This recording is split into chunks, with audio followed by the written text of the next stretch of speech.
Hari Om. Let's begin the class with prayers as always. Sharing the screen for prayers.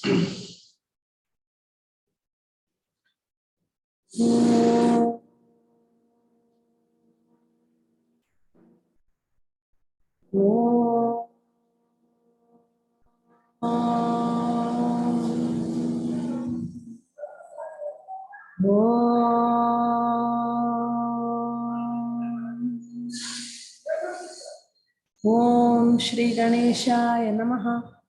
Om Shri Saraswatyai Namaha. Om Shri Gurubhyo Namaha. Samasta Jana Kalyane Niratam Karunamayam Namami Chinmayam Devam Sadgurum Brahmavidvaram Shruti Smriti Puranana Malayam Karunalayam Namami Bhagavatpada Shankaram Loka Shankaram Harihi Om Shri Gurubhyo Namaha Harihi Om. So till now, we have seen in Tattvabodha about the Jiva and also about the Jagat. We have finished seeing about the Jagat in the last class. And the remaining aspect is that of Ishvara. All right, so as we have already seen, everything that we experience is is always an interplay of these three, right? The Jiva experiences the Jagat and the Ishvara is the creator. All right, so these three are very closely interlinked, and the underlying substratum of all this, the Jiva, Jagat, and Ishvara, the underlying substance of all this is that of the Brahman. Isn't it? So we have already seen in detail about the Jiva. We have seen about the various dimensions of Jiva, the Stula Sharira, Sukshma Sharira, Karana Sharira. We have seen about the Pranas. We have seen about the three states of being. All this we have seen with respect to the Jiva. Similarly, with respect to the Jagat, we have also seen how this entire creation has come into being. And this is when we saw about Maya, isn't it? And we saw about the cause and effect and how the material cause, efficient cause, all these things we have already seen. And we see that when the material cause and efficient cause is one and the same, then the effect is not actually true, isn't it? Just like our dream. So in this world also, be it with respect to Jiva or the Jagat, the material cause, efficient cause is one and the same, which is Brahman. And the concept of Maya is proposed in here to make us kind of get a sense about what is happening around here and things like that, isn't it? So from Maya only, we saw that the whole creation has been explained very much in detail. We saw how there are three gunas. We saw about the 5 great elements, and we see how the three gunas together with the 5 elements create this entire universe. We also saw what comes from the sattvic aspect of the 5 great elements individually, and also from the collective sattvic aspect, we saw the subtle body came into being. And from the rajasic aspect individually, we saw that the organs of action has come into being in the Jiva. And from the total rajasic aspect of all the 5 great elements, the pranas have come into being. And then we saw that from the tamasic aspect, the gross body has come into being through the process of panchikarana. We saw about panchikarana in the previous class, where the 5 elements undergo the process of grossification in 5 steps. We saw about that in detail in previous class. Now the only thing that is left to explore is that of the Ishvara. Okay, so here it is given very briefly only, but it kind of covers the entire thing. Okay, so we will directly jump into that. Let's see what Bhagavad-pada has to say about that. Yeah, we've covered quite a lot. Evam Pinda Brahmandai Evam Pinda Brahmandyor Aikyam Sambhutam. Now I am going to talk about the Pinda and Brahmanda Aikyam, which is, we see that Pindam is the microcosm, which is us, the Jiva, and Brahmanda is the macrocosm, which is the universe. So thus there is identity, oneness between the microcosm and the macrocosm. So how is there an identity between the microcosm and the macrocosm? What is the identity? It is very clear. If we have been following till now, we see that whatever has gone into creating this Jiva, the same substance only is there in various names and forms in this entire Jagat also. As within, so without, as above, so below. All this we've heard, no? Same 5 Panchabhutas along with the modifications in the Sattva, Rajas, Tamas.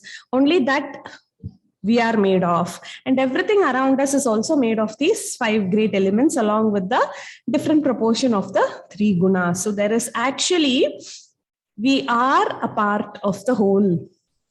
All right. And like how we say, like, this human body also, if you take, this human body is made up of so many millions and trillions of cells, isn't it?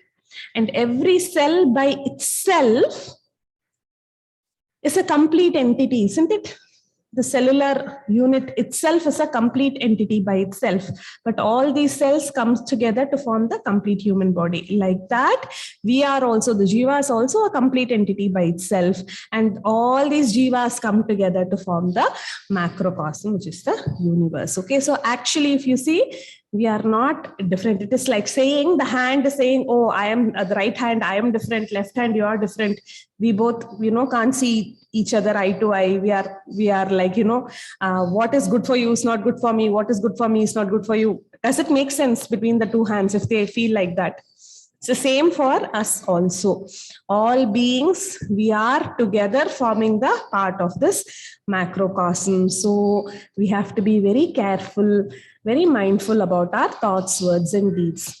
Kindness, good values, all this helps not only us, but also the bigger picture also, isn't it? It's not just about us. We have to do our part to ensure that the macrocosm is also functioning comfortably. This comes in Bhagavad Gita also, no?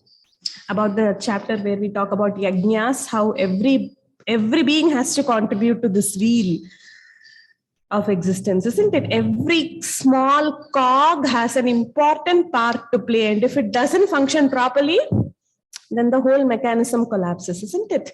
So doing our duties, adhering to values, all these things are important, not only for our own good, but it is our duty to do all this so that the entire macrocosm also functions properly. See, we are seeing the effects of it now, isn't it? Just because of the greed of some people, so many of us are suffering, isn't it?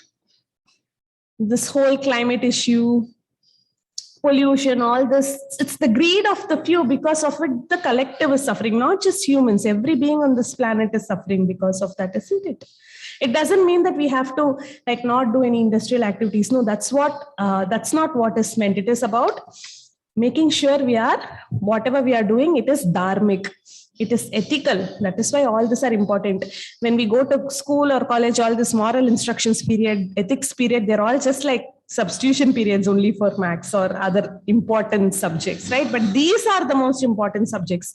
Only when we have our values right, everything else falls in place. Otherwise, what we do may be beneficial for us or a small group of people around us for a short period of time, but in the long run, it is going to affect everybody, isn't it? So it is always important to remember that this microcosm is a part of the macrocosm. We are not as separate as we think we are. We always feel me and everything else other than me is this world, isn't it? No, I am also a part of this world. This world is also me only. Only then we will have that feeling of ownership, feeling of responsibility about how we go through this life. So that is what Bhagavad Pada says. There is identity, that is oneness. When he says identity, it is oneness between the microcosm and macrocosm. All right. So with this, we will go to the next verse where he is going to explain about this in detail. It's a long verse. This is the only verse we are going to see today. Let's see what he says. I have to zoom it a little bit, okay? Yeah.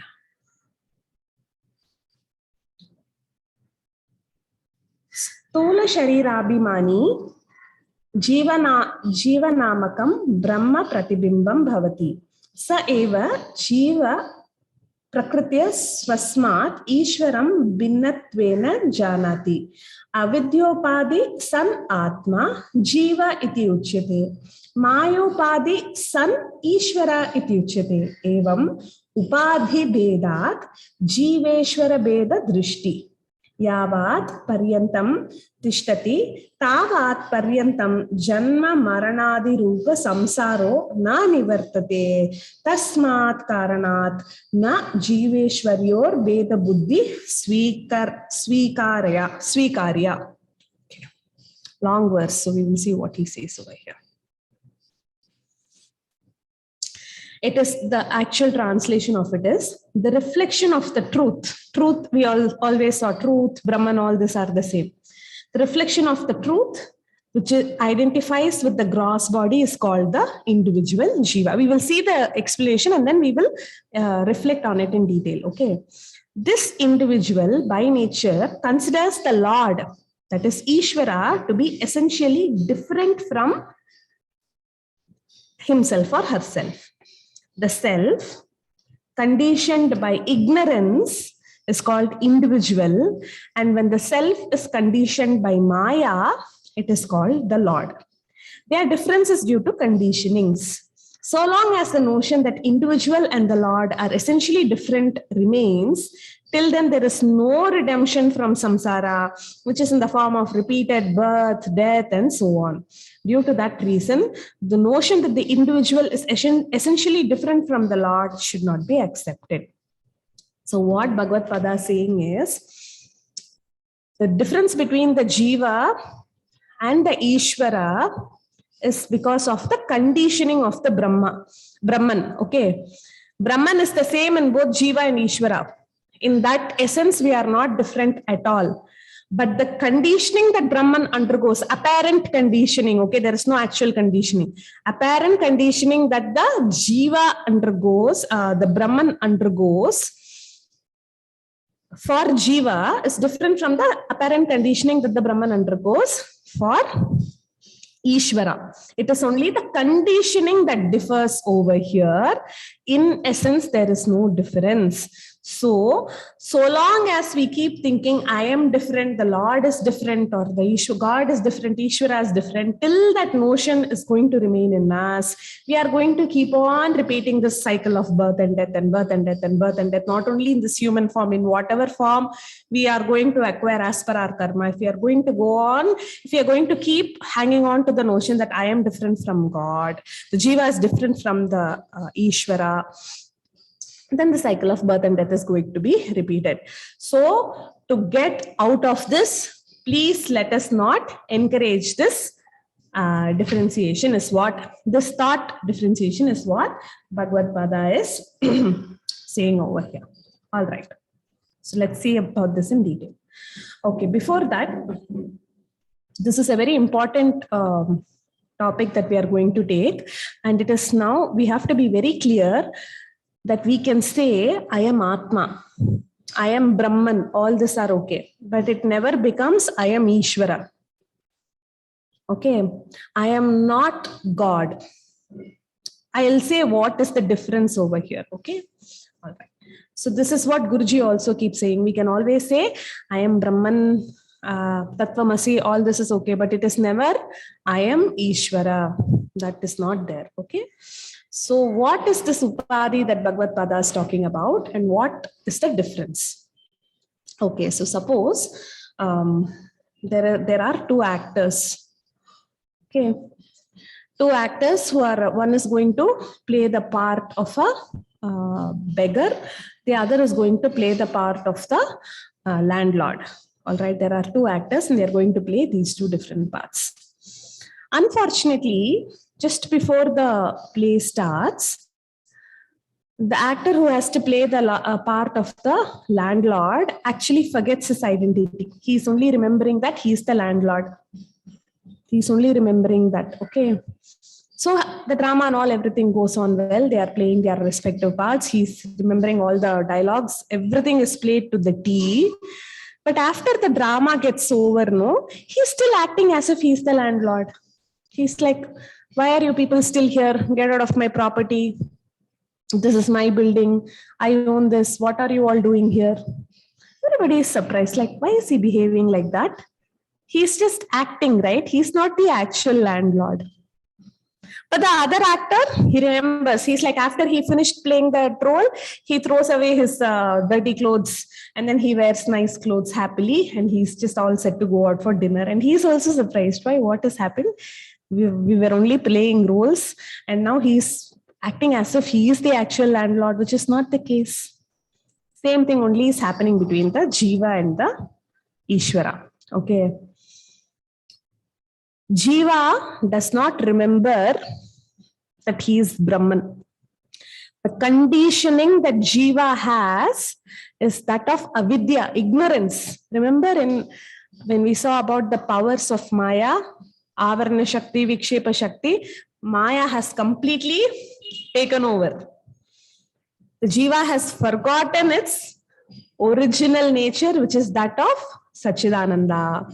So the Jiva has taken on this role and it is continuously playing that same role. It is not coming out of that. It dies and then it is born again, but still again and again it is only playing that role.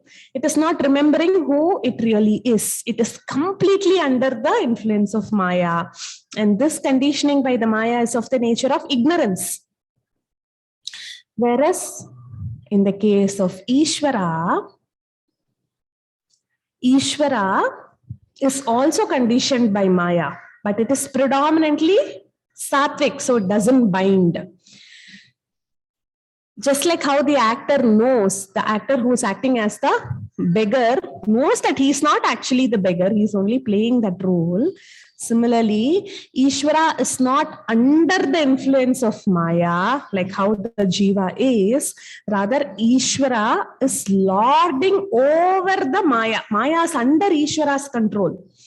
Ishvara never forgets that his or her, there is no gender, his true nature is that of Brahman, of that of Sachidananda, that he is limitless, he is beyond birth and death. All these aspects of Brahman, the Ishvara knows. And from that knowing, he wields all power. But what about Jiva? Jiva doesn't remember. Jiva is conditioned by ignorance.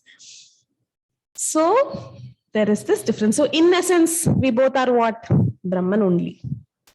Okay, but we are forgetting that we are Brahman, and that is why all this confusion has come into play. All right, so why we should say we are not the God? Ishvara means lordship, means they are having everything under their control. That's what a lord is, right? Everybody is under their control. Similarly, Ishvara has Maya under his control. Jiva doesn't have Maya under his control, isn't it? Limited capabilities, limited time, limited energy, limited resources is that of Jiva. Ishvara, remembering that he is of the infinite, wields Maya like a plaything. Whatever the Lord says, Maya does. We do whatever Maya says. Okay, that's the difference. So, in this state, we should never think, I am God. Our reflection should be upon, I am Brahman. We should be very careful about it. It's a very, very minor, subtle difference, but we cannot think, I am God, because we are not going to try and wield Maya like how God does. We are only going to try and remember our own true self.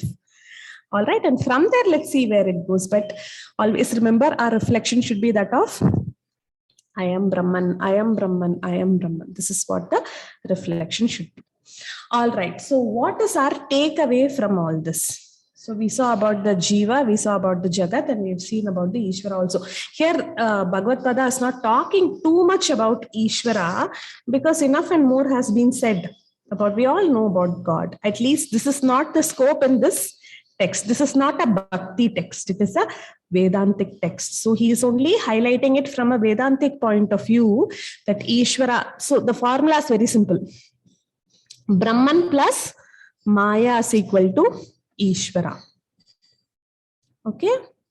And this Ishvara is fully aware that he is Brahman and he has control over Maya. Whereas the Jiva is also Brahman. Jivan is also Brahman plus Maya only, but plus ignorance. There is another factor coming into it. When ignorance is added, then we become the Jiva. All right. So this is what is being talked here, and it is completely from a Vedantic point of view. It's not going to talk about bhakti or all that in this text. But what is it that we have to understand till now? After this, we are going to talk about Tattvamasi, all this inquiry into that thou art, and what is who is a man of realization. All this we will see in the next verses.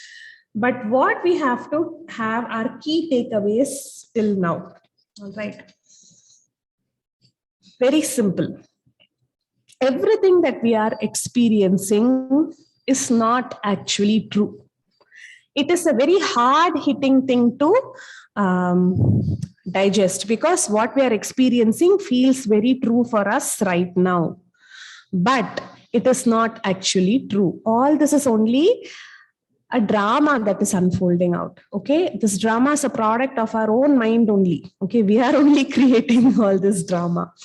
So we have to have that. We have to come to this conclusion through proper viveka and vichara. Okay, it is not that blindly we are accepting.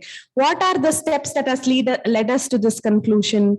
We have seen that everything in this world is impermanent, including us, including our mind, including the body, including the people around us, including this entire universe. Everything around us is impermanent.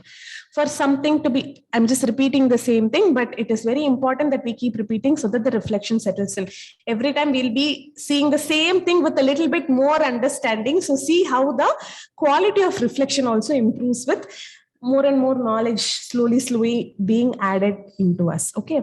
So what is reason? Everything is impermanent. And that impermanence can happen only on a substratum of something that is permanent. Till this we have established very clearly already. This permanent thing is that of Brahman. It's called Brahman. Brahman itself means big.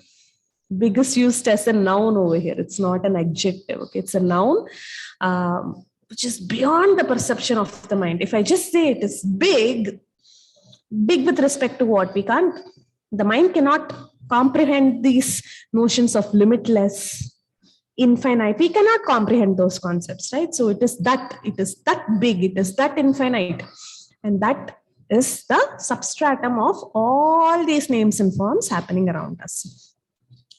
And from the Brahman's perspective, there is no world, because everything there is only Brahman. Brahman, when you look at it from Brahman's perspective, everything is only Brahman. There is nothing else other than Brahman. So if there is nothing else, there is no concept of time, there is no concept of space. When there is no time, no space, there is no differentiation also. But as human beings, we are experiencing time and space. We are experiencing I, me, myself, the world, everything we are experiencing. And it is very, very real for us right now. So what the Veda has brought in is the concept of Maya. Maya is also a power of Brahman only. Okay, Maya cannot exist apart from Brahman. It depends on, it is Brahmashraya. Maya is Brahmashraya. So this Maya is given as a postulant to kind of explain about this whole creation. All right. So don't think too much about Maya. This also we saw, we have to focus more on Brahman. So we saw how the creation has come into being from Maya's powers, which is Avarana Shakti and Vikshepa Shakti. So it kind of covers the truth and projects something else. And we are so caught up in this projection because we are covered, veiled by Maya. First it blindfolds us and then it tells all stories. So we are like, we even forget that we are blindfolded and we are so intently listening to her stories and so caught up in that we forget to remove the blindfold. Okay, so we saw all that. And we saw how, because of this Maya, this whole world has come into creation. We saw about all that. So even if you take it from a creation's perspective itself, the components that is with which we are made of, everything around us is also made of the same components only.